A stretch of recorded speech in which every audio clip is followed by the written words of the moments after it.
Hello friends, welcome to Raji Ulagam. இன்னைக்கு நாம சுக்கு காஃபி எப்படி போடலாம்னு சொல்லிட்டு பார்க்கலாம். இதோட நம்ம கிராம்பு ஓமம் ஒரு சில பொருட்களை சேர்த்து நம்ம செய்ய போறோம்.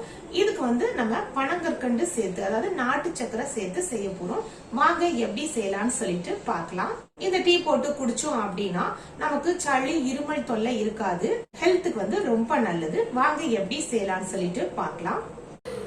இன்றைக்கி நாம் மூலிகை காஃபி எப்படி செய்யலான்னு சொல்லிட்டு பார்க்கலாம். இதுக்கு பார்த்திங்கன்னா மல்லி, மிளகு, ஓமம், கிராம்பு, சுக்கு, திப்பிலி இந்த மாதிரி நம்ம ஒரு 6 பொருள் எடுத்துக்கலாம். எல்லாமே பார்த்திங்கன்னா ஹெல்த்துக்கு ரொம்ப நல்லது. இதோட ஸ்வீட்டுக்கு நம்ம நாட்டு சக்கரை சேர்த்துக்கலாம். இதுதான் நாட்டு சக்கரை. திப்பிலி இது பார்த்திங்கன்னா நமக்கு பிளாக் கலரில் தான் இருக்கும். நாட்டு மருந்து கடைகளில் கிடைக்கும். இதை வாங்கிக்கங்க. இது சுக்கு பார்த்திங்கன்னா இந்த மாதிரி தான் இருக்கும்.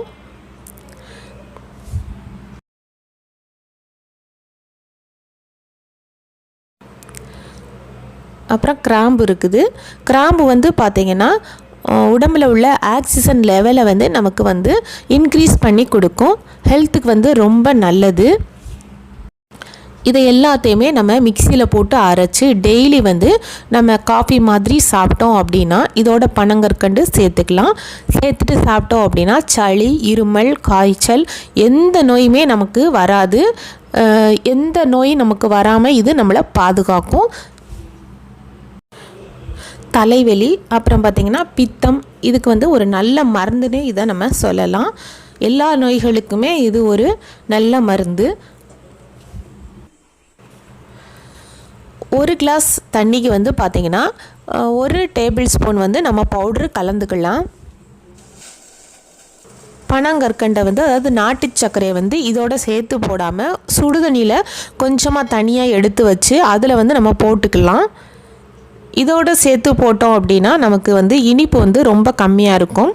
இதை நல்லா கொதிக்க விட்டு ஃபில்ட்ரு பண்ணி அதுக்கப்புறமா அந்த பனங்கற்கண்டு சூடோடு இருக்கும்.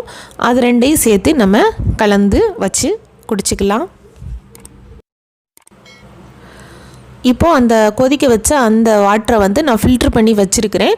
பனங்கற்கண்டோடு கலந்து இதை நம்ம இப்போது வச்சுக்கலாம். சுவையான நமக்கு மூலிகை தேநீர் அதாவது மூலிகை காஃபி ரெடி ஆயிடுச்சு. இதை டெய்லி நம்ம காலையில் சாப்பிட்டோம் அப்படின்னா ஹெல்த்துக்கு ரொம்ப நல்லது. எந்த நோயுமே நமக்கு வராது. நீங்களும் ட்ரை பண்ணி பாருங்க. இந்த வீடியோ பிடிச்சிருந்தது அப்படின்னா மறக்காம சப்ஸ்கிரைப் பண்ணுங்க.